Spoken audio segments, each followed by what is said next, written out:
Hello everyone, and welcome back to the Fluctus Channel. Flags flying and sirens sounding are familiar sights during ceremonial events and public demonstrations.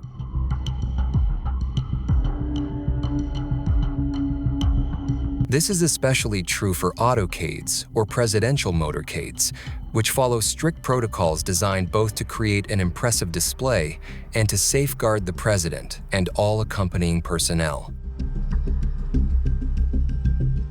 The tradition began in the early 1900s, when President Theodore Roosevelt became the first to use an automobile for official travel.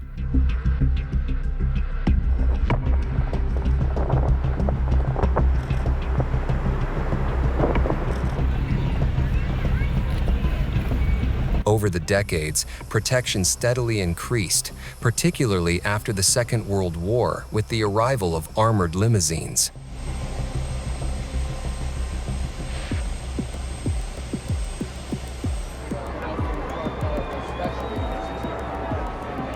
Advancements in materials led to vehicles equipped with thick, bullet-resistant glass and fully sealed cabins.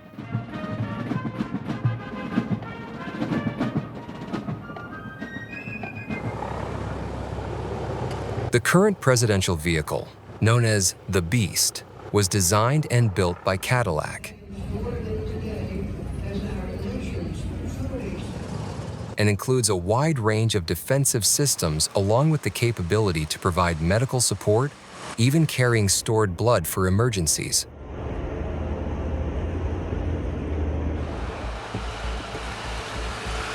Its armored structure combines steel, aluminum, and ceramic elements, each intended to counter specific threats.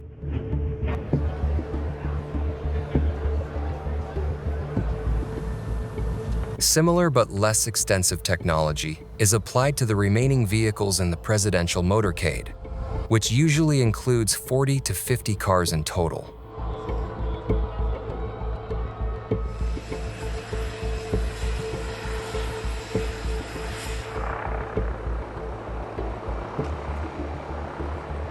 These can transport the president's family, members of the press, security teams, senior White House staff, and other important guests.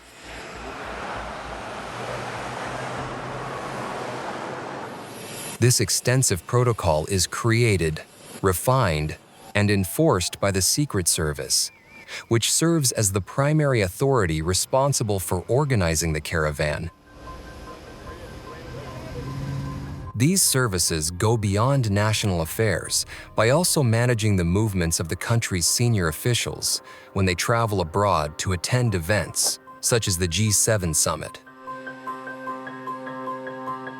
In those cases, the Secret Service has the Air Force at its disposal to transport its equipment and personnel. Heavy cargo, which includes armored vehicles, specialized communication systems, and other sensitive assets, is loaded onto large transport aircraft, such as the Boeing C-17 Globemaster III. Using these aircraft ensures that all equipment remains under strict supervision, protected from tampering, and shielded from potential threats from the moment it departs until it reaches its destination. In any case, whether abroad or locally, the organization of the presidential motorcade follows a defined structure maintained by the Secret Service and other government members. A route car and pilot car drive at the front of the entire motorcade to check the scheduled route in real time and help provide additional navigation to the fleet in case of any emergency changes.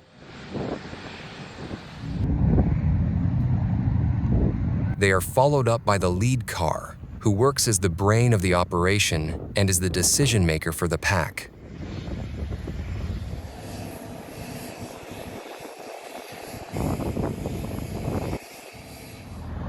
All these vehicles are accompanied by law enforcement vehicles, also known as sweepers, usually police motorcycles and patrol cars.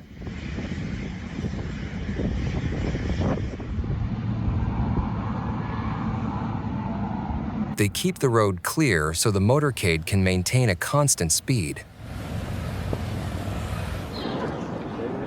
The White House Advance Team is responsible for planning every scheduling of the president's trips at home and abroad in great detail. To achieve this, the team makes a survey trip, usually a month before the actual visit, to meet the foreign officials.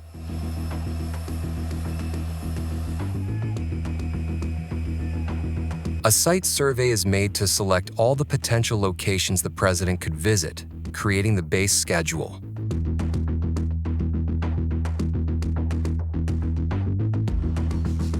Throughout this procedure, 13 to 15 White House agencies contribute to the plans, including communications, press, public liaison offices, and, as with any event involving the White House high-ups, the Secret Service.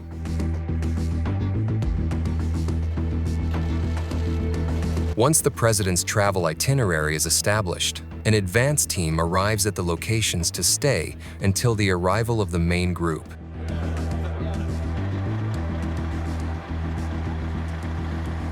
As a final procedure in the scheduling, the military office plans arrangements for Air Force One, the presidential helicopters, and the limousines, with the Secret Service establishing the motorcade routes.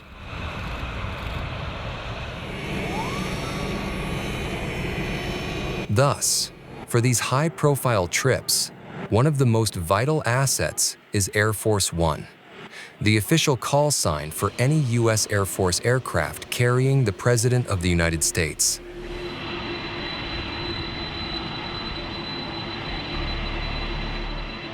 The use of airplanes for presidential transport began in 1933, when Franklin D. Roosevelt flew aboard a Douglas Dolphin amphibious aircraft.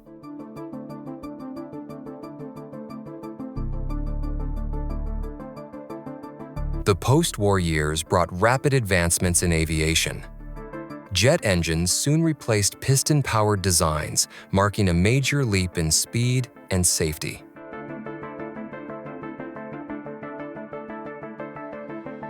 With the arrival of jet airliners, Boeing became one of the main suppliers of presidential aircraft from the 1962 to the present. These planes started to receive the term SAM, or Special Air Mission, when the president was not in the airplane.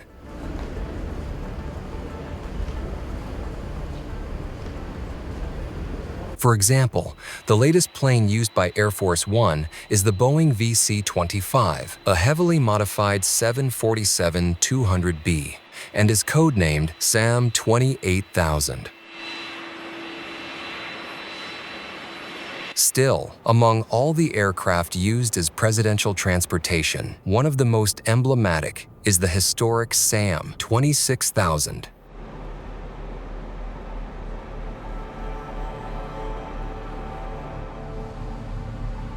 A modified Boeing 707 carried 8 presidents, from Kennedy to Clinton, and played an important role as a national symbol of the Cold War.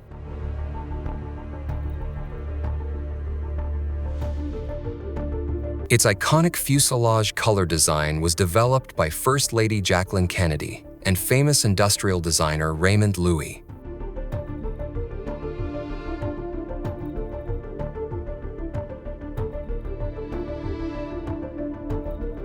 The assassination has a lot to do with the impact of Kennedy's involvement with the airplane. Of course, the assassination is a big part of it. And it's associated a lot with Kennedy because Mrs. Kennedy was involved in the design of it. It still remains the same. The pattern of even on the 747, the pattern pretty much resembles what this airplane looks like.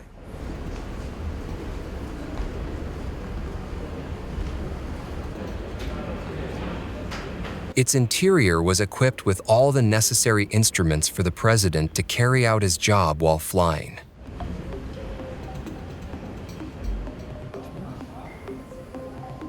The cockpit held storage spaces for equipment, including firearms, and a safe for nuclear codes.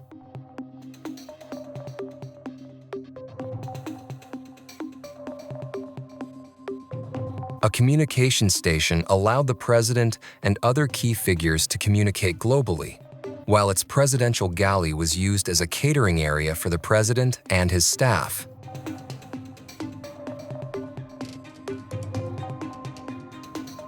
Those features and a few technological improvements allowed the SAM 26,000 to symbolize American diplomacy and power. Whenever Air Force One touches down, a dedicated ground contingent is already in position, ready to execute every detail of the arrival. Airports will also make sure that Air Force One has priority clearance, temporarily vectoring other air traffic away to minimize potential threats. As soon as the stair car is in place, the president can walk out of the plane, meet any VIPs that might be waiting, and move directly into a specially designed presidential limousine. The goal is to ensure the president can deboard and get into a safe, armored vehicle within just a few minutes of the plane touching down.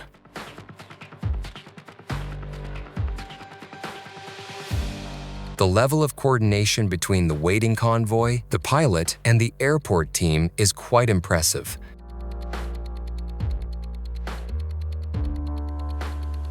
While Air Force One is widely recognized as the most iconic symbol of presidential travel in the air, it has never been the only form of aviation used to transport the commander-in-chief. For shorter distances or locations where a runway is not practical, the president relies on Marine One, the call sign assigned to any helicopter carrying the president.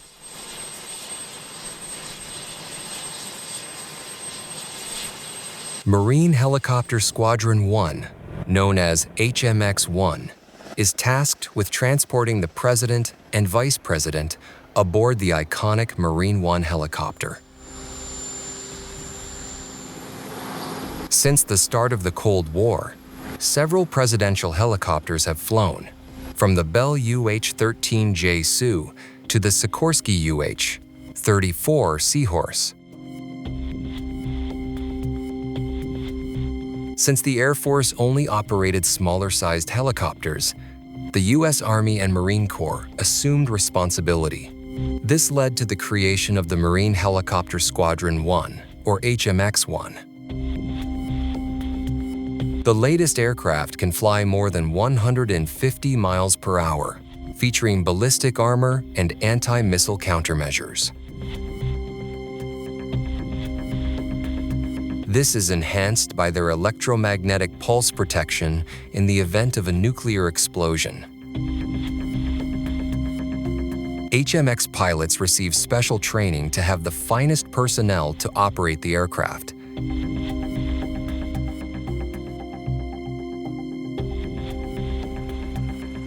They become caretakers of this presidential asset and lead a group of 20 to 25 Marines.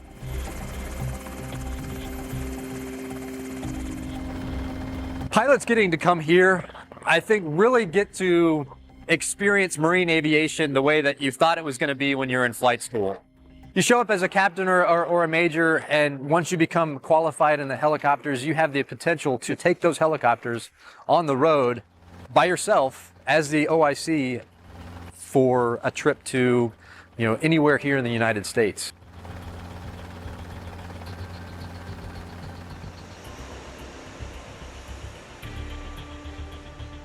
Besides taking care of the logistics related to the helicopter, the team also focuses on the maintenance operations of the helicopters.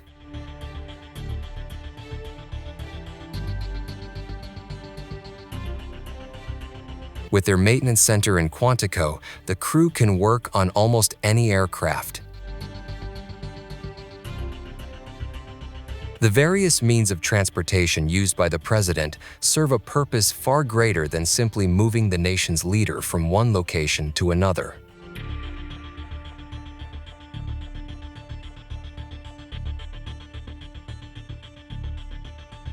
These aircraft, vehicles, and support systems have become powerful symbols of American authority and diplomatic influence.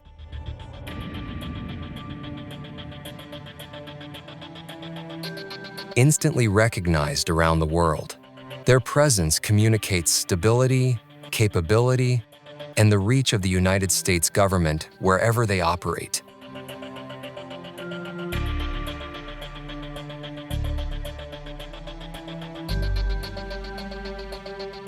That's the end of this video. I hope you enjoyed it. Make sure to subscribe to this channel so you don't miss any of our new content. See you next time.